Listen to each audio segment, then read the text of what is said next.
우리가 살아가면서 여러 가지 일을 만날 때에 이거는 정말 하나님이 살아계신 거다 라고 명확하게 드러난다면 그렇게 어렵지가 않아요. 그런데 되어지는 일들이 이건 분명히 아닌데, 이건 틀렸는데 악인들이 잘 되고 의인들이 고통을 당하고 이런 뭔가가 뒤엉켜져 있는 것을 보면 하나님 정말 살아계신 거 맞습니까? 하나님 정말 이 우주를 통치하고 계신다고 하는데 이거 정말 맞는 겁니까? 라고 하는 의심이 우리 속에 들게 되는 거예요. 욥기서가 하나님 의인에게 왜 고통이 있습니까? 라고 하는 그런 질문을 했다고 한다면 오늘 하박국서는 하나님 악인이 왜 저렇게 득세하는데 하나님 그대로 두십니까? 라고 하는 질문을 하는 것입니다. 이스라엘이 마지막 거의 요시야 죽은 이후에 하박국 선지자가 하나님께 질문을 하는 거예요. 하나님, 이 예루살렘과 온 이 지역에 하나님의 공의가 안 나타나고 있습니다. 강포가 있고 폐역이 있고 더러움이 있고 우상숭배가 있는데 하나님 이거 그냥 놔두십니까? 했더니 하나님이 1장에 대답을 해주세요. 내가 갈대아 사람 바벨론을 들어서 저를 칠 것이다. 그러니까 순간 이 하박국 선지자가 또 한 번 갈등을 하게 되는 거예요. 하나님, 갈대아 사람은 굉장히 악하고 패역하고 더 악한 사람인데 이스라엘에 있는 악을 물리치기 위하여 더 악한 저 바벨론을 들어가지고 이걸 한다는 말이 됩니까? 그리고 지금 막 보니까 바벨론이 막 일어나가지고 온 세상을 다 휩쓸고 있는 거예요. 그러니까 이 하박국 선지자가 궁금한 것을 하나님께 물어볼 때 하나님께서 하박국서 2장 전체를 얘기해 주실 때 핵심 메시지가 2장 3절과 4절입니다. 악인은 바벨론을 얘기하는 거예요. 악인은 지금 저렇게 자기 힘을 의지하고 강포를 일삼고 지금 살아가고 있다. 그러나 반드시 멸망을 당할 것이다. 의인은 지금 하나님의 약속을 붙잡고 믿음으로 지금 살아가고 있지만 좀 고생하고 힘들게 겨우겨우 살아가고 있다. 그러나 그는 반드시 살게 될 것이다. 이게 2장 4절의 말이에요. 악인이 지금 잘 되고 있는 것, 자기 힘으로 살아가지만 강포하게 살아가지만 하나님 반드시 심판하실 것이고 의인은 지금 겨우겨우 살아간다. 근데 그게 뭐예요? 하나님의 약속. 하나님이 이스라엘을 회복시키실 거다. 하나님의 나라가 임할 거다.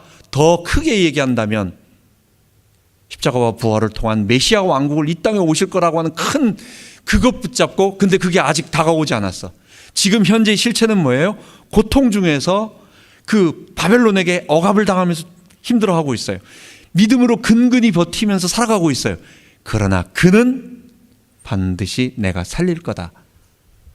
여러분, 이게 하박국서 2장 4절에 있는 말입니다.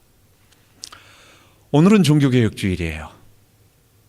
하박국서 2장 4절에 있는 의인은 오직 믿음으로 말미암아 살리라 한 이 구절을 바울은 로마서 1장과 그리고 갈라디아서 3장에 두 번 똑같이 인용하면서 악인은 어떤 사람이냐 의인은 어떤 사람이냐라고 할 때 악인은 자기 힘을 의지해서 하나님 없이 패역하게 살아가는 사람이지만 그게 전반부예요. 그런데 의인은 하나님의 약속을 믿고 살아가는 사람이다 라고 하는 그 말을 가지고 우리의 구원은 믿음으로 의롭게 된다라고 하는 그 진리를 우리들에게 말해줬어요. 그게 1517년 10월 31일 빗덴부르크 성당에 95개조 반박문을 세운 것입니다. 자, 이 중요한 하박국서를 성경에서 한 군데서 똑같이 더 인용하고 있습니다. 그게 오늘 우리가 읽고 있는 히브리서 10장 38절입니다. 여기에서 히브리서 10장 38절에서 이 히브리서 기자, 저는 바울이라고 생각하지만 이 기자는 우리들에게 무슨 말씀을 해주고 있느냐? 우리가 믿음으로 구원을 얻고 하나님이 우리를 의롭다 하시는 의인인데 우리는 그 믿음을 가졌기 때문에 뒤로 물러서지 말아라. 지금 어떤 상황이에요? 그 히브리 교회에 있던 사람들이 자꾸만 뒤로 돌아봐서 유대교로 돌아가려고 하는, 배교로 돌아가는 예수를 저주할 자다. 십자가에 못 박혀 죽은 율법의 저주를 받아 죽은 자니 메시아가 아니다 라고 하는 배교로 돌아가려고 하는 상황 속에 지금 뭘 얘기하는 거예요? 1장부터 10장 예수님이 우리를 위한 대제사장이요 새언약 제사요 속죄 제사로 모든 걸 종결하시고 새언약 시대를 열었으니까 이제 그 예수를 믿고, 근데 믿었는데 어떻게 된 거예요? 아직 우리 앞에 다가오진 않았어요. 완전하게 다가오진 않았어요. 예수님의 재림 때 완성되어지는 거예요. 우리 몸이 부활할 때 모든 죄악과 고통은 다 없어지는 거예요. 그때까지 뒤를 돌아보지 말고 앞을 향해서 뒤로 물러나 침륜에 빠지지 말고, 낙심하여 침륜에 빠지고 다시 과거로 돌아가지 말고 우리 앞으로 하나님을 향하여 나아가자. 그러면서 오늘 본문 11장부터는 그런 믿음이 뭐냐라고 하는 것을 우리에게 얘기해 주는 거예요. 앞에까지는 우리가 붙잡아야 할 복음의 내용을 말하고 후반부부터는 그 복음을 믿었던 사람들의 예를 이제 11장에 걸쳐서 많은 사람들을 예를 듭니다. 우리가 여러 번에 걸쳐서 이 사람들을 조금 되씹으면서 믿음의 실체에 대해서 우리 한번 보도록 하겠습니다. 1절에 보면 믿음은 바라는 것들의 실상이요 보지 못하는 것들의 증거니 라고 말하면서 믿음이란 그런 것이다라고 정의를 내리고 있습니다. 여러분, 바라는 것들의 실상이요 보지 못하는 것들의 증거라, 이게 무슨 말인 것 같아요? 얼뜻 요 구절만 바라보면 믿음은 내가 소원하고 마음에 품고 있는, 계속 하나님 이게 되어지길 원합니다라고 계속 긍정적인 마음으로 어떤 소원과 목표를 정해서 계속 그 마음을 갖고 있는 것이 현실에서 나타난다라고 하는 것처럼 이렇게 쉽게 이렇게 해석하면 그런가 보다, 그런 뜻인가 보다 이렇게 생각되지만, 우리는 지금 히브리서 앞에 전체를 얘기해 오고 있는 가운데 나오는 얘기라는 걸 알아야 돼요. 지금 무엇을 얘기하고 있는 겁니까? 믿음은 하나님께서 우리들에게 약속하신 그 구원이 아직 이루어지지 않았어요. 우리의 몸의 부활과 죄의 심판과 사망이 완전히 끊어지는 그 날이 아직 다가오지 않았어요. 그렇기 때문에 그 날은 우리가 아직 보지 못하는 것이고 우리가 바라보고는 있는 거예요. 그걸 오늘 이 자리에 우리가 현실로 바라볼 수 있는 그거라는 것입니다. 내가 원하는 것은 무엇이든지 오늘 내가 믿으면 된다, 내가 믿으면 성취된다라고 하는 적극적 마음을 말하는 게 아니라 하나님이 약속하신 그 구원의 전체 완성, 그게 아직 이루어지지 않아서 우리는 바라만 보고 있고, 그러나 그거는 멀리 있기 때문에 우리가 보질 못해요. 근데 믿음으로 우리는 그걸 보게 된다는 거예요.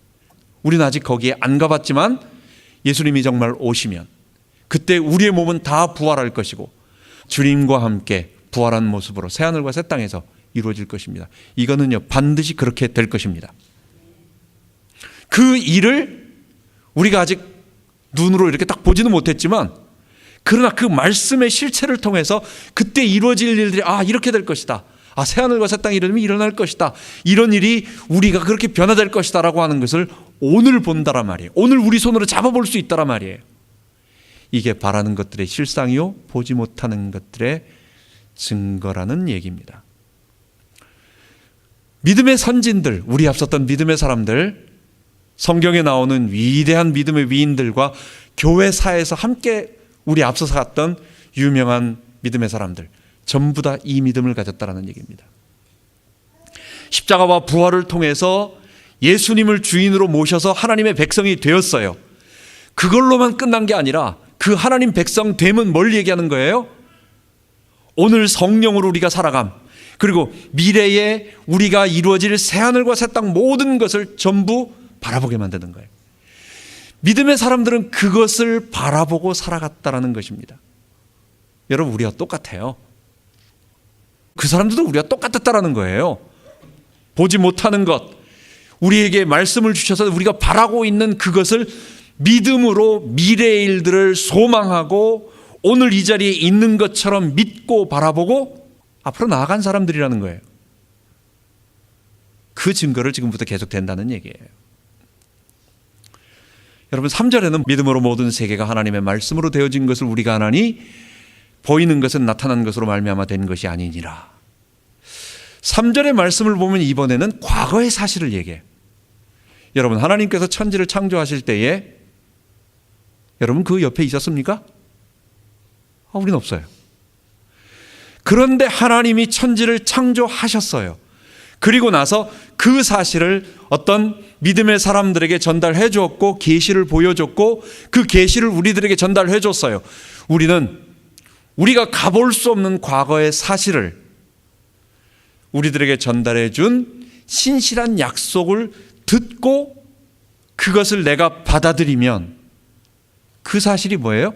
정말 나에게 사실로 확인되어져요. 역사적 사실은 분명히 있었고 두 번 반복되지 않습니다. 그것은 과학의 영역이 아니에요. 그것은 한 번만 일어나고 또 일어나지 않습니다. 그걸 우리는 어떻게 아느냐? 과학으로 확인해서 하는 게 아니라 우리들에게 전달해 준 사실을 믿음으로 하는 것입니다. 그래서 이 세상 천지 만물이 하나님이 창조하신 것을 우리는 어떻게 알게 되느냐? 하나님이 말씀하여 주셨고 그 말씀을 기록으로 남긴 성경을 통해서 우리는 믿음으로 알게 되는 것입니다. 믿음이 없는 것을 잊게 만드는 것이 아니고 믿음이 사실을 사실로 알 수 있도록 만들어 준다는 것입니다. 그래서 이제부터 이 히브리서 기자는 우리에게 이렇게 과거에 하나님이 하신 일들을 믿어서 그걸 근거로 오늘을 확인하고 그 다음에 하나님의 약속하신 그 미래의 큰 일들, 구원의 큰 사실들을 바라보면서 살아갔던 사람들을 우리들에게 하나하나 예로 들어주고 있습니다. 자, 첫 번째, 믿음으로 에녹은 가인보다 더 나은 제사를 드림으로 하나님께 의로움 자랑하는 증거를 얻었다라고 말합니다. 그 예물이 증거한다라고 얘기를 합니다. 여러분, 히브리서 기자를 가만 생각해 보세요. 히브리서 기자는 성경을 기록한 믿음의 위대한 사람인데 이 사람은 우리가 아는 것과 똑같이 성경을 알고 있어요. 참 놀랍지 않으세요? 가인과 아벨에 대해서 우리가 모르는 성경에 기록되지 않은 놀라운 일들을 우리에게 말해주는 게 아니라 성경에 기록된 것만 얘기해주고 있어요. 그리고 그 뒤에 에녹 얘기도 마찬가지, 뒤에 나오는 사람들 얘기 전부 다 마찬가지. 그러니까 분명한 건 뭐냐? 이 히브리서를 기록한 그 사람은 구약 얘기를, 창세기를 통해서 아는 거예요. 이 사람도 자기가 그 자리에 가본 게 아니에요. 구약 성경을 읽고 과거에 일어났던 하나님이 하신 일들을 우리와 똑같이 성경을 통해서 알고 있다. 여러분, 이게 바로 3절에 말하는 것처럼 하나님이 하신 모든 일들을 우리가 믿음으로 안다는 거예요. 가인의 나이와 아벨의 나이가 몇 살일까요? 가인은 그 이후에 오랫동안 살았습니다. 아벨, 분명히 자기가 양을 키우고 있었고 그 양을 가지고 와서 제사로 드릴 정도면 성인이에요. 가인과 아벨의 생애에 오랜 생을 살아가는데 그의 생이 1년, 2년으로 뭐 이렇게 끝나는 게 아니라 수십 년을 살아온 사람들이잖아요. 그때 그 아벨과 가인의 사건이 있을 동안. 근데 성경은 딱 한 가지 사건만 얘기합니다. 그의 많은 얘기들을 이야기하지 않고 제사 드린 사건 얘기를 해요. 여러분, 이게 뭘 얘기하는 것 같아요? 아벨의 제사가 왜 그렇게 중요하냐라고 하는 것을 얘기하는 것입니다. 어떤 사람은 가인과 아벨이라고 하는 아담의 가인과 아벨 두 사람만 낳은 건 아닙니다. 아벨이 동생이고 가인이 형이라는 것만 얘기해요. 그리고 아담은 그 이후에도 아마 많은 자녀들, 가인과 아벨 외에 많은 자녀들을 낳았을 것입니다. 그것은 가인이 자기가 아벨을 죽이고 나서 나를 만난 사람이 나를 죽이면 어떡합니까? 라고 말하는 것은 그거는 아담과 하와 외에 또 다른 사람들이 지구에 있었다라는 얘기가 아니라 가인과 아벨 외에 태어난 아담의 후손들, 형제들이었다. 우리는 이렇게 그렇게 말을 합니다. 어쨌든 이 아벨의 제사가 왜 중요했냐라고 하는 것을 말할 때 어떤 사람들은 좀 심하게 말한다면 정성 부족이었다라고 얘기를 합니다. 가인은 하나님 앞에 곡식 제사를 드리는데 양을 키우는 것보다 곡식 기르는 게 뭐 별볼, 그래서 그냥 곡식 한 덩어리 가지고 와서 하나님께 제사를 드리니까 하나님이 받지 아니하시고 이거 괘씸한데 이거 영 그 마음 자세가 영 아니야 이러면서 하나님이 그것을 갖다가 안 받으시고 아벨은 지극정성으로 양을 키워서 이건 우리의 생각일 뿐이에요. 그런 건 없어요. 성경은 하나님 앞에 똑같이 예물을 드렸는데 문제는 그 예물이 증거한다라고 하는 거예요. 여러분, 하나님은 에덴 동산에서 아담이 범죄하고 난 이후에 분명하게 창세기 3장에 말씀을 해 주십니다. 그게 뭐냐면 뱀에게 저주를 하고 그 다음에 아담과 하와에게 그들이 임할 저주의 이야기들을 하면서 뱀에게 저주하면서 그 누구에게 한 얘기예요? 그게 아담과 하와에게 한 얘기예요. 뭐냐? 여자의 후손이 뱀의 머리를 상하게 할 것이다. 이 말은 모든 인류를 잡고 있는 이 사단의 머리가 깨어지고 그리고 그 사단에게 속해 있던 이 모든 아담의 후손들이 여자의 후손의 구속적인 이 보혈의 공로를 통해서 우리는 그 이후의 제사들과 여러 가지들을 보면서 그게 이제 점점 계시가 발전되는 것을 통해서 알게 됩니다. 그것을 통해서 다들 여자의 후손들에 포함되어진 사람들, 여자의 후손들이 될 것이다. 그러니까 하나님이 아담을 통해서 범죄하지 않은 아담의 후손들을 낳으려고 작정을 했는데 아담이 범죄함으로 범죄한 아담의 후손들을 이 땅에 만들어내니까 하나님이 여자의 후손을 보내셔서 그들을 구속함으로 말미암아 그들을 여자의 후손들에게 포함되어지는 사람들, 그게 그리스도인들이에요. 그래서 다시 새롭게 하나님의 백성들로 만들 것이다 라고 하는 예언을 창세기 3장 15절에 해주셨습니다. 이 얘기를 아담이 기억했을까요? 안 했을까요? 아담은 하나님이 말씀하신 그 여자의 후손에 대한 이야기가 가슴에 아마 그의 눈물이요, 그의 평생에 해야 할 이야기요, 가슴 아픔이었어요. 그리고 그것으로 회복된다고 하니까 그것만 기다립니다. 이거 말했을까요? 안 했을까요? 자녀들에게 말하는 겁니다. 뭔 얘기를 하겠어요? 나 왕년에 잘 살았는데 좋았어 이렇게 살다 보면 이런 얘기 할 얘기가 없는 거예요. 하나님이 우리 살았던 그 에덴 동산을 회복하는 방법은 여자의 후손이 오셔서 그 사탄의 머리를 상하게 하고 우리를 다시 회복시켜 줄 거다. 이걸 하나로 만든 게 뭐냐? 그게 희생제사, 속죄의 제사인 것입니다. 하나님은 어린 양을 죽이셔서 가죽옷을 입히시고 피의 제사를 보여주셨듯이 그 창세기 3장 15절을 한마디로 기억하며 계속 후손들에게 얘기하는 것이 우리의 죄를 사해줄 그 속죄 제사 되시는 예수님이 오신다라고 하는, 여자의 후손이 오신다라고 하는 것을 가인과 아벨에게 얘기해 줬고 아벨은 믿었고 가인은 안 믿은 것입니다. 안 믿으니까 양의 제사를 안 드리고 짐승 제사를 안 드린 거예요. 성경에는 창세기 1장 29절에 인간을 하나님이 창조하시고 나서 식물을 주셨다고 했어요. 우리의 푸드를 뭘 주셨어요? 그게 채소와 열매 맺는 과실, 그러니까 과실입니다. 그러니까 과일과 채소를 처음에 우리에게 먹을 것을 주셨어요. 창세기 4장에 범죄하자마자 그 다음에 아벨이 목축을 합니다.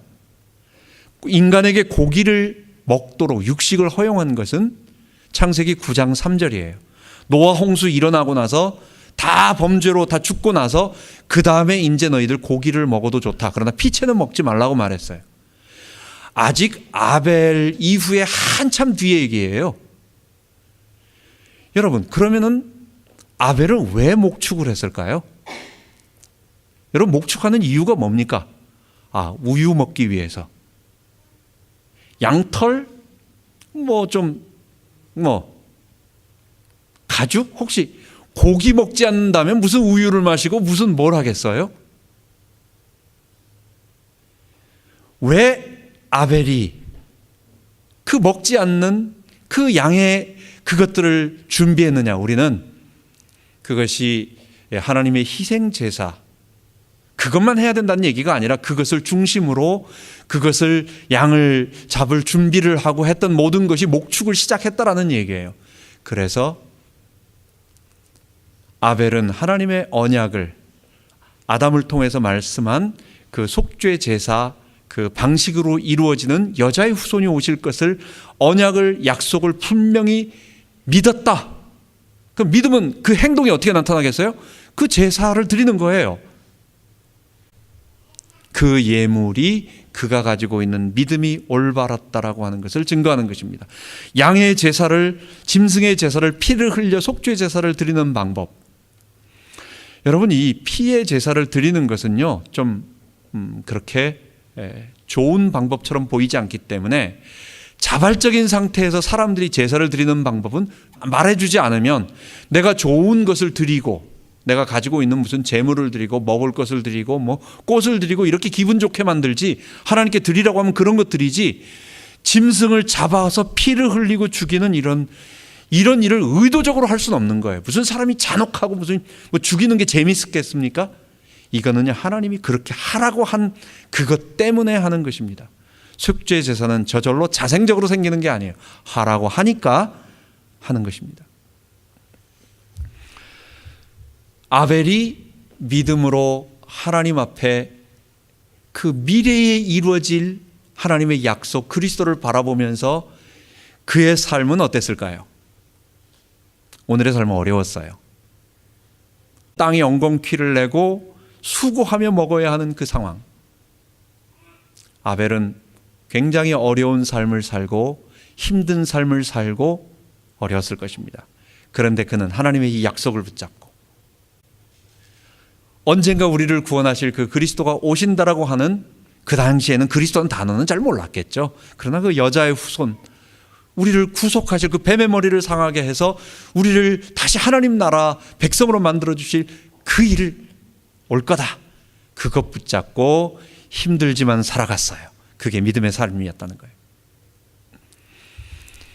저는 여기에서 믿음으로 살아가는 삶이 뭐냐라고 말할 때 아벨처럼 예배, 정말 하나님 앞에 바른 예배 드리는 삶이다. 올바른 예배 드리는 삶이다.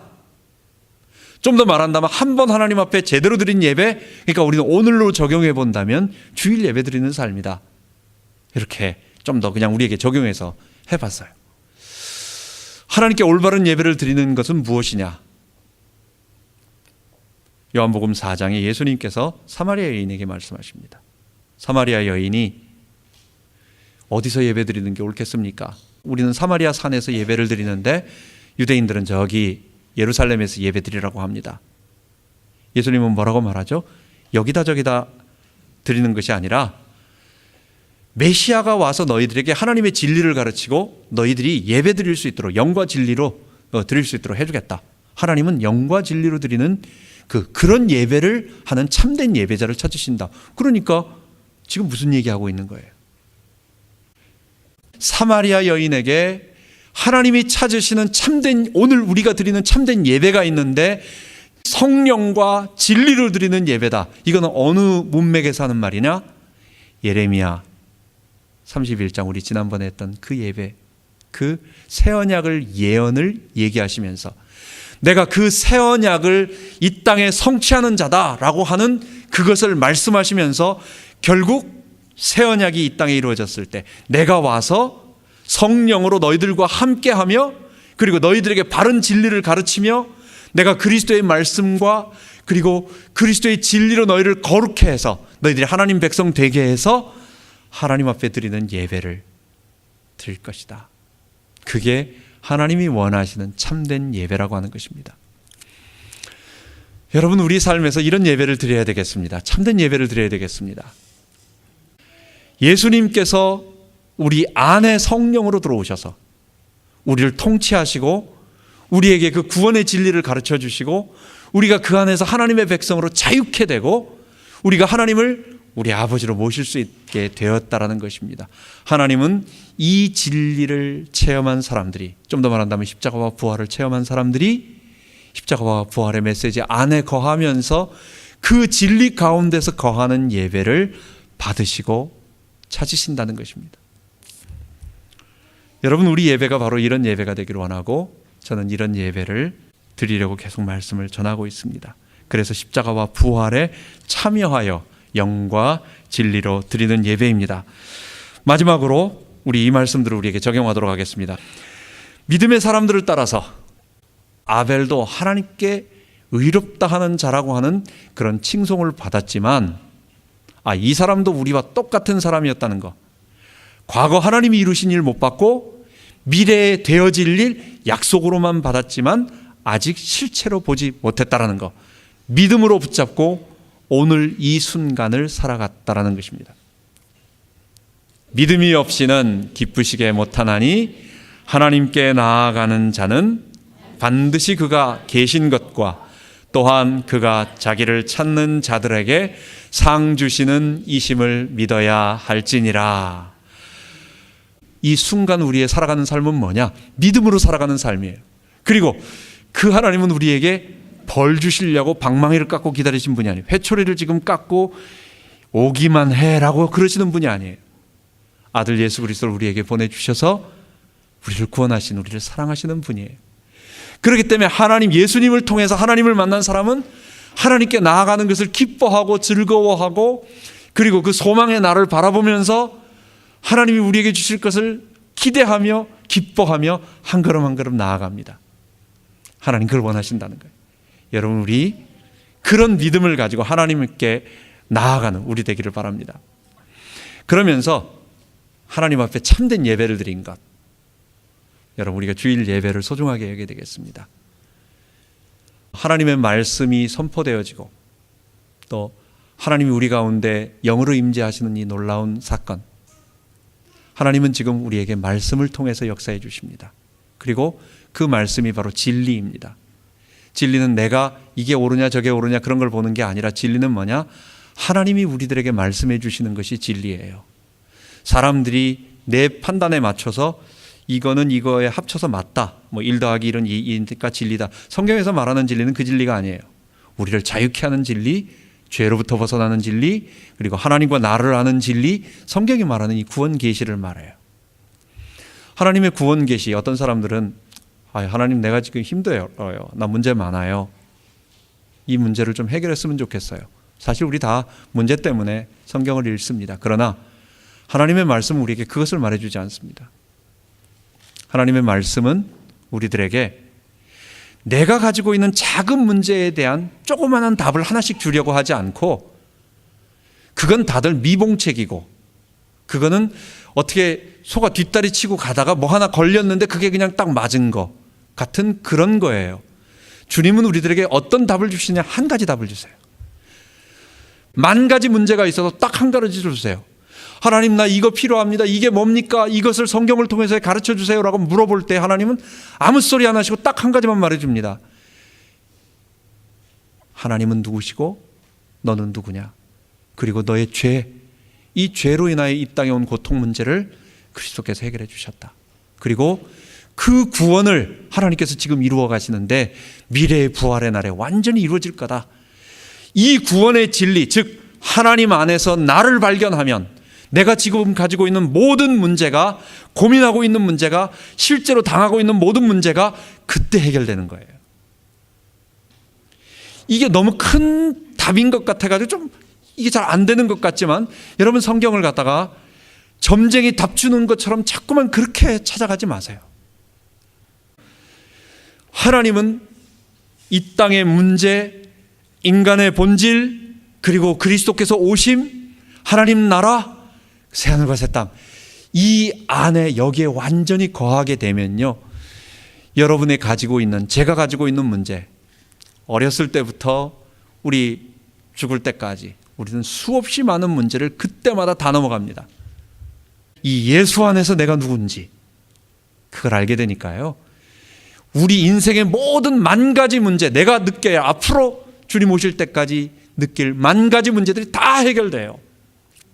여러분, 그래서 작은 응답을 찾지 말고, 하나님이 어떨 때 너무 위급할 때는 본문과 상관없는 그 본문 구절을 통해, 본문과 전혀 앞뒤 문맥과 상관없지만 그 말씀을 통해서 내게 위로를 딱 주시는 거, 그거 가짜다 이렇게 말하지 않아요. 성령님이 우리에게 그래, 너무 급하니까 그렇게 위로라도 주세요.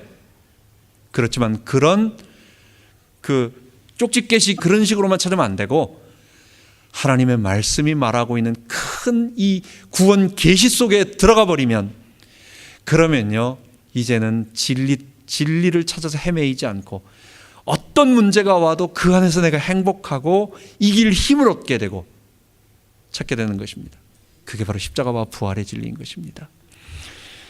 주일 예배 때 제가 가능하면 적용하는 것보다도 말씀 자체를 자꾸만 전하려고 하는, 딱딱하지만은 이 구원 진리를 얘기하고자 하는 것이 바로 그런 마음입니다. 좀 더 달콤하게, 딱딱 와닿게 이렇게 하는 것이 좋겠지만, 저는 제 마음속에 저 스스로의 체험이기도 했고, 그게 저뿐만 아니라 믿음에 앞섰던 모든 사람들입니다.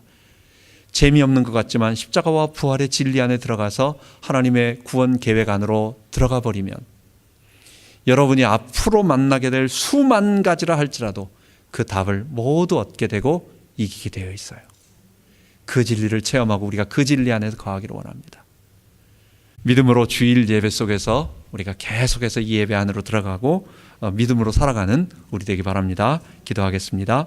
하나님 아버지, 믿음으로 우리는 미래에 이루어질 하나님이 우리를 통해서 이루실 구원의 약속을 오늘 우리가 보지는 못하지만 그러나 오늘 우리가 확신하고 살아갑니다. 과거에 하나님이 하셨던 일도 우리가 가보지는 못하고 체험하지는 못하지만 그러나 우리는 믿음으로 알게 됩니다. 믿음의 사람들이 전부 이 될 것을 믿고 살았던 사람이었습니다. 하나님, 우리도 믿음으로 하나님의 약속을 붙잡고 흔들리지 않고 앞으로 나아가며 우리의 모든 문제들을 극복하며 나아갈 수 있도록 인도하여 주옵소서. 우리 주 예수 그리스도 이름으로 기도하옵나이다. 아멘.